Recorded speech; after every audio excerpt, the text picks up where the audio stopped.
You are not divided because you are weak, but because two intelligences are fighting for the same body, and only one learned to speak first. The betrayal you feel is the echo of an ancient system protecting you from a world that no longer exists, while another part of you is trying to cross a threshold it was never trained to see.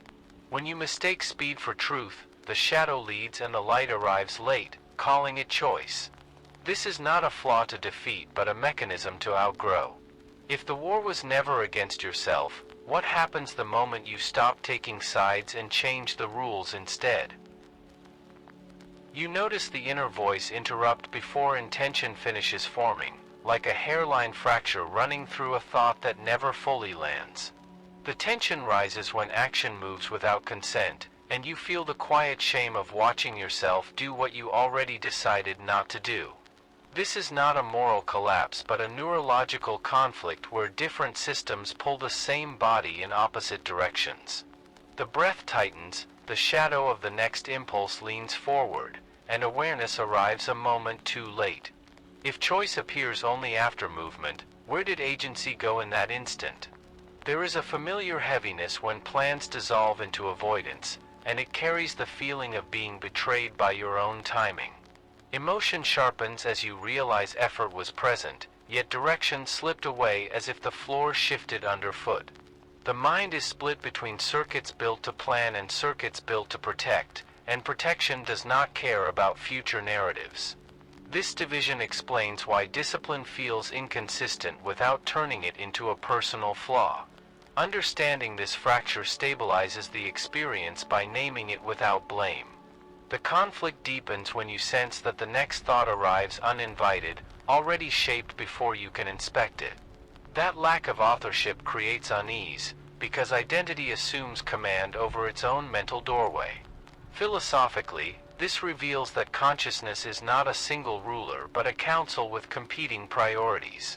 The shadow speaks first, and awareness listens second, repeating this order until it feels normal.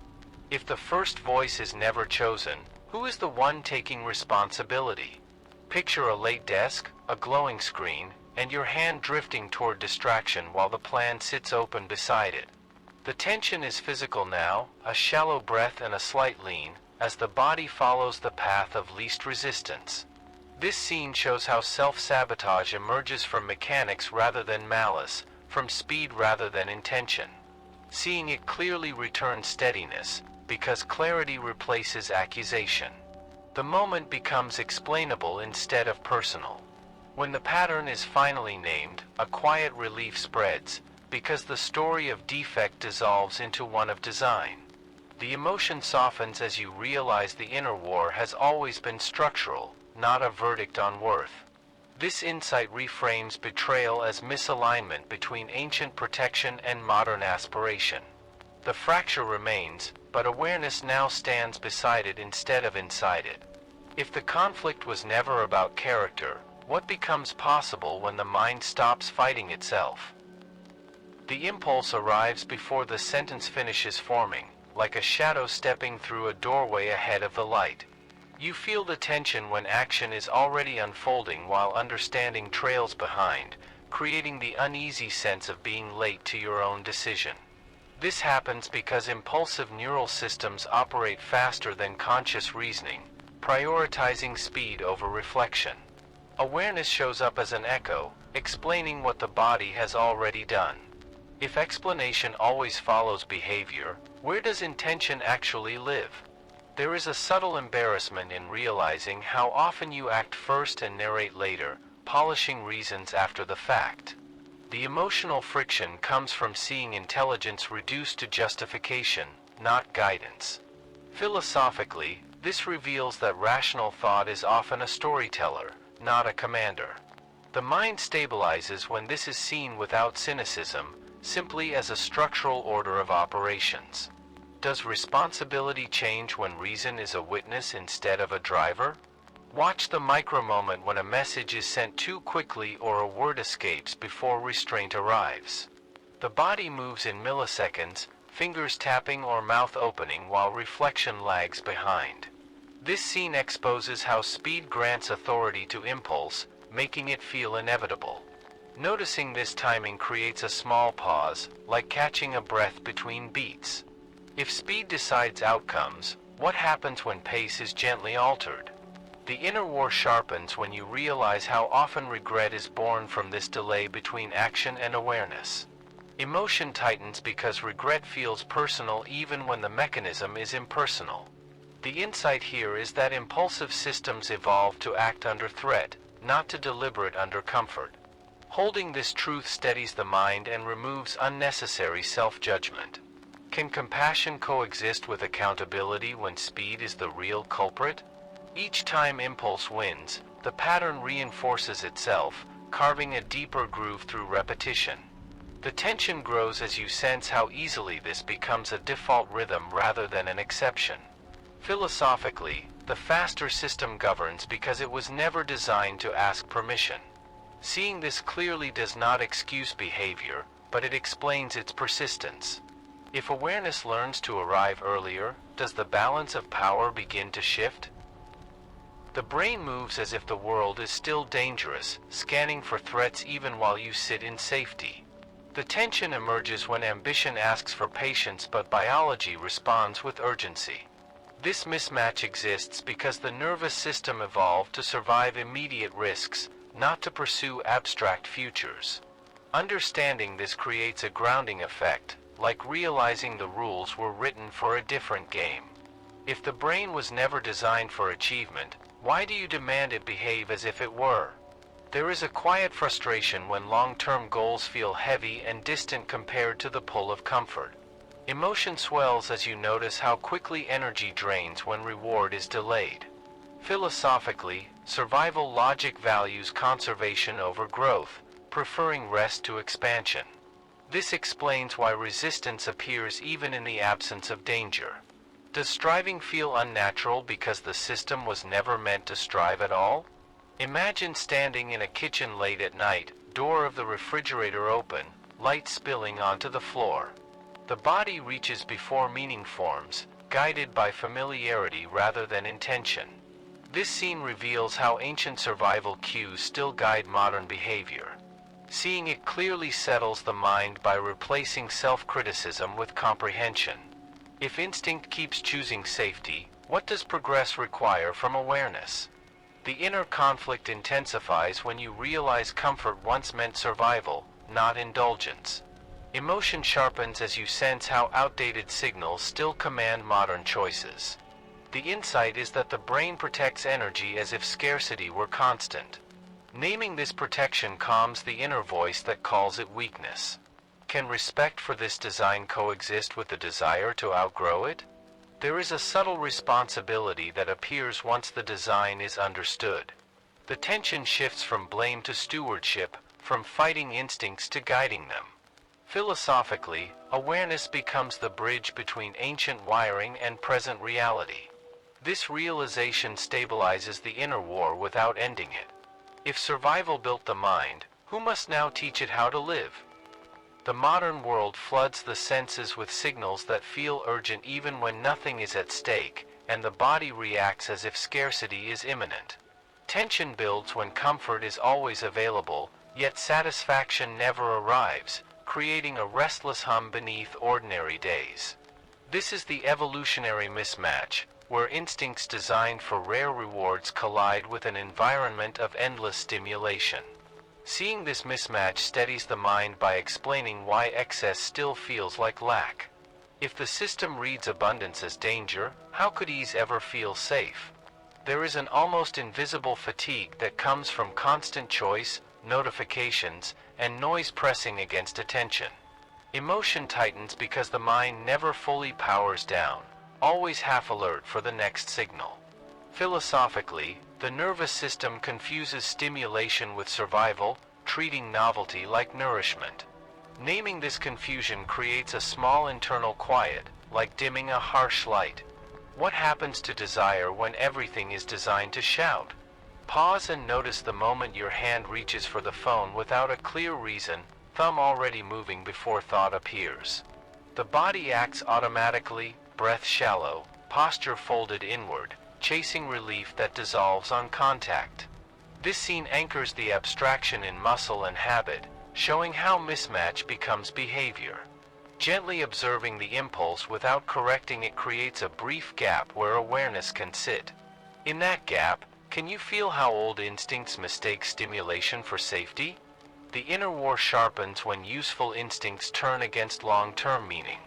Emotion rises because what once protected now undermines direction. The insight is that sabotage is often protection applied in the wrong era. Holding this reframes the struggle as misapplied loyalty rather than internal betrayal. How many defenses are you still honoring that no longer defend you? There is a quiet power in realizing the environment trains the nervous system continuously, whether noticed or not. Tension softens when responsibility shifts from force to design, from resistance to arrangement. Philosophically, changing inputs changes outcomes more reliably than fighting impulses. This understanding settles like a steady breath returning to rhythm. If instinct follows the loudest signal, what would happen if silence became part of the environment? If this is hitting close to home, take a second, like the video, subscribe, and stay with me. Pleasure pulls attention forward with a magnetic ease, making the immediate feel heavier than what lies ahead. The tension appears when meaning asks for patience but chemistry rewards speed. Dopamine evolved to reinforce what happens now, not what will matter later, biasing the mind toward the closest relief. This explains why progress often feels abstract while distraction feels solid. When chemistry crowns the present king, how does the future ever compete? There is a subtle ache when short-term pleasure fades and leaves nothing behind but the need for more. Emotion tightens as you recognize the cycle repeating without satisfaction. Philosophically, dopamine does not measure value, only proximity, confusing nearness with importance. Seeing this settles the mind by separating pleasure from purpose. The system rewards immediacy even when meaning is quietly deferred. Picture money transferred instantly with a tap while long-term work waits without applause. The body responds to the instant feedback, a small lift, while deeper goals remain emotionally silent. This scene anchors the abstraction, showing how immediacy trains preference through sensation. Awareness steadies when you realize the reaction is predictable, not personal.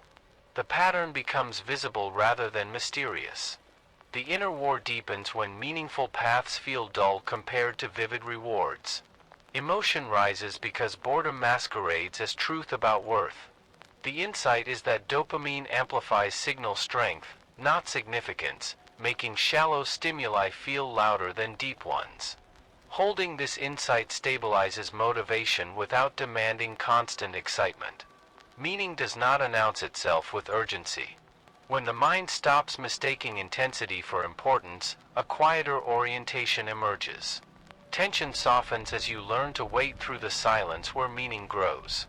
Philosophically, progress requires tolerating delayed chemistry rather than chasing constant reward. This tolerance feels like restraint at first, then like alignment.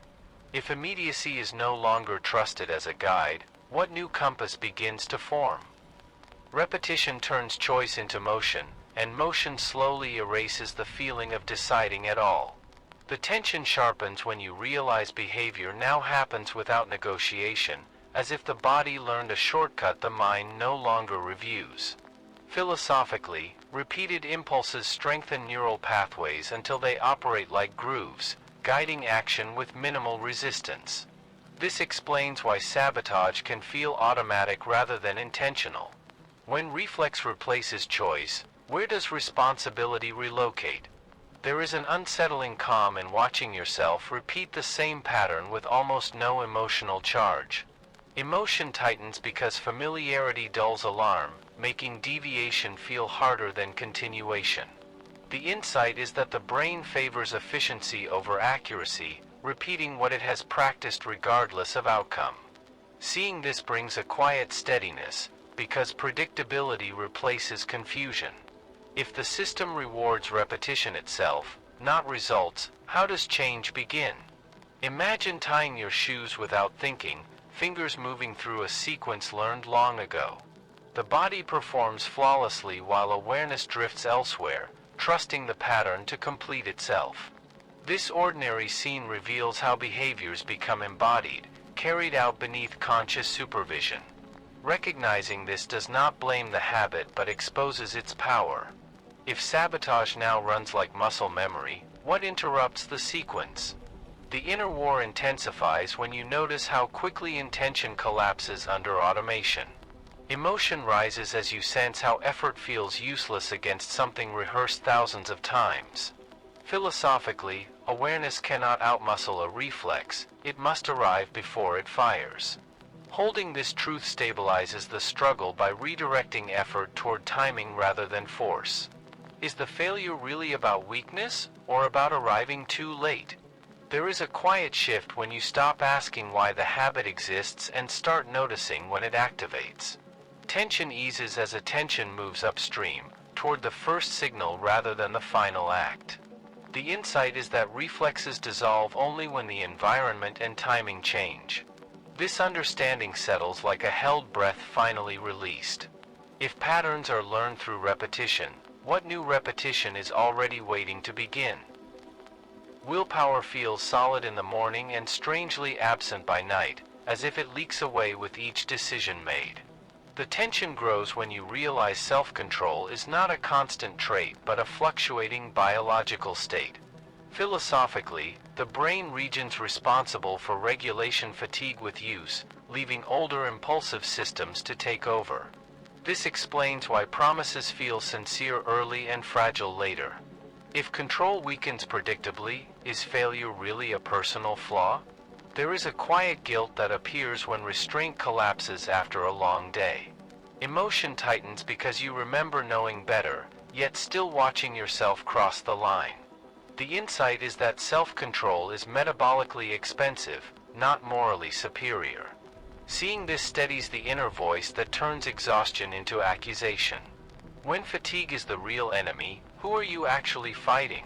Picture yourself late in the evening, shoulders slumped, screen glowing, options narrowing to whatever requires the least effort.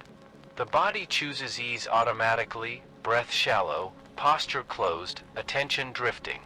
This scene anchors the abstraction in muscle and time, showing how biology quietly votes when energy is low.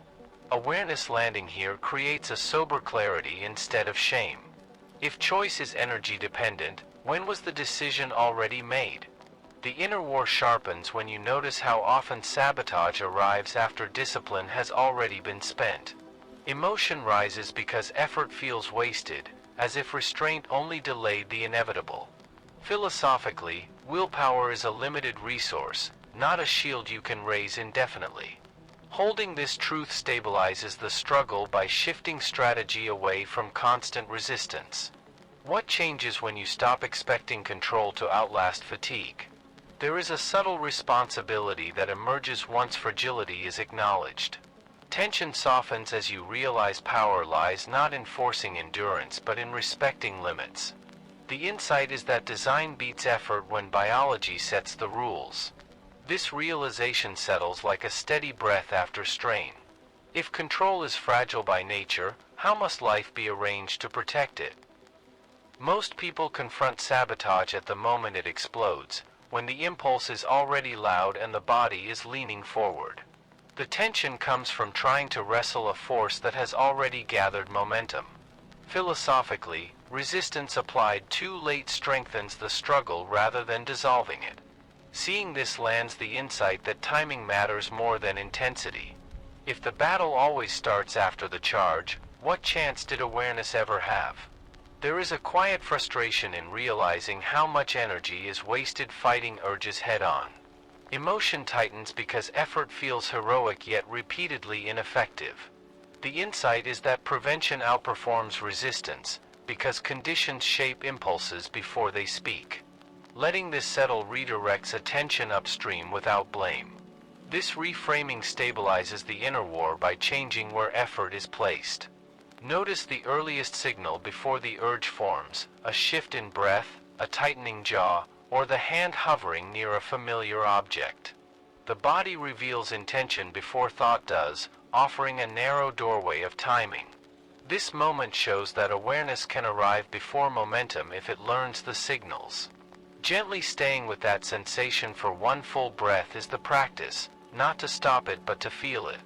In that pause, can you sense how prevention feels quieter than resistance?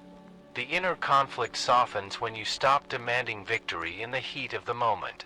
Emotion settles because strategy replaces struggle. Philosophically, designing conditions is an act of intelligence, not avoidance. This understanding grounds behavior change in realism rather than willpower. It becomes clear that you cannot overpower biology, but you can outmaneuver it. When life is arranged so fewer impulses arise, discipline stops feeling like combat. The tension dissolves into a sense of alignment, where fewer decisions need force at all.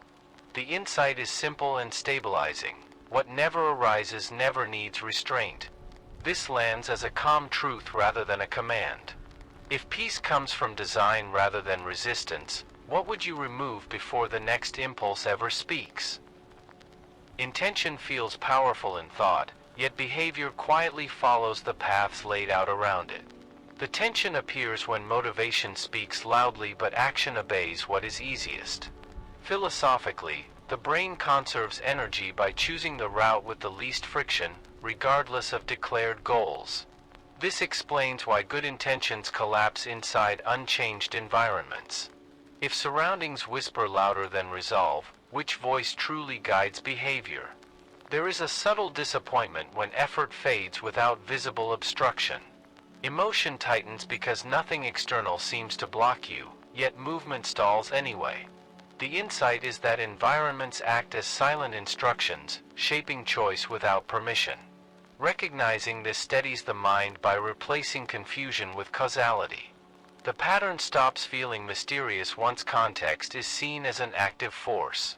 Picture a desk cluttered with distractions while important work sits slightly out of reach. The body leans toward what is visible and immediate, posture following objects rather than plans. This scene anchors the idea in space and habit, showing how arrangement becomes behavior. Awareness settles when you see how little intention matters against constant cues. If the room decides first, what chance does motivation have? The inner war intensifies when you keep asking the mind to override what the environment reinforces. Emotion rises because repetition feels like personal failure instead of structural inevitability. Philosophically, changing surroundings alters behavior more reliably than strengthening resolve. Letting this land shifts responsibility from force to design. The struggle softens when strategy replaces self-criticism. There is a quiet authority in accepting that behavior follows structure. Tension eases as you stop demanding heroism from attention and start shaping the path it walks. The insight settles like a firm step onto solid ground. Environment is not an excuse, it is a lever. If every choice is nudged by what surrounds you, what will you place closest to your next action? There are hours when the mind feels sharp and spacious, and others when it feels narrow and heavy. The tension emerges when you notice how differently you decide depending on when the choice appears. Philosophically, timing determines which neural system is dominant, clarity, or impulse. This explains why the same intention succeeds at one hour and collapses at another. If control shifts with time, when are you actually choosing? Energy peaks feel like standing in clear light, where thoughts line up and effort feels light. Emotion steadies because decisions made here carry less internal resistance. The insight is that acting during cognitive strength reduces reliance on willpower altogether. This settles the struggle by reframing discipline as timing rather than toughness. Strength appears not as force, but as alignment. Imagine beginning an important task early, body upright, breath even, attention focused before noise arrives. The action unfolds with minimal friction, as if the path clears itself. This scene anchors the abstraction in a simple physical reality of posture and hour. Seeing this clarifies how sabotage often arrives only after energy has drained away. If the body is already depleted, was the later failure ever a fair test? The inner war shifts when you stop treating all moments as equal. Emotion softens because you no longer demand peak performance from exhausted systems. Philosophically, respecting biological rhythms is an act of intelligence, not surrender. This understanding stabilizes behavior by matching action to capacity. Control becomes quieter and more reliable when it is scheduled, not forced. There is an unavoidable realization that timing is a form of power rarely acknowledged. Tension eases as you see how many battles disappear when they are never fought at the wrong hour. The insight lands with weight. When you act early, you borrow strength from biology itself. This feels less like discipline and more like cooperation. If the inner war depends on timing, when will you choose to meet yourself at your strongest? You were never meant to conquer the mind by force, only to understand its timing and rearrange the path it walks. Let this awareness follow you into the next decision, and notice how different it feels when action aligns with energy instead of fighting it. Carry this insight forward, return to it when the old pattern whispers, and allow yourself to practice guidance rather than resistance. If this reframing shifted something inside you, stay with this thread and let it inform what you choose next. There is more beneath this surface, where design becomes mastery and mastery becomes calm direction rather than struggle. Continue this exploration with the next unfolding, keep listening for the quieter signals before they harden into habit, and share the moment when you recognized yourself in this conflict. This path does not end here, it deepens as awareness sharpens and environments change. Will you follow the next layer of this inner architecture, or will you let the old rhythm decide again?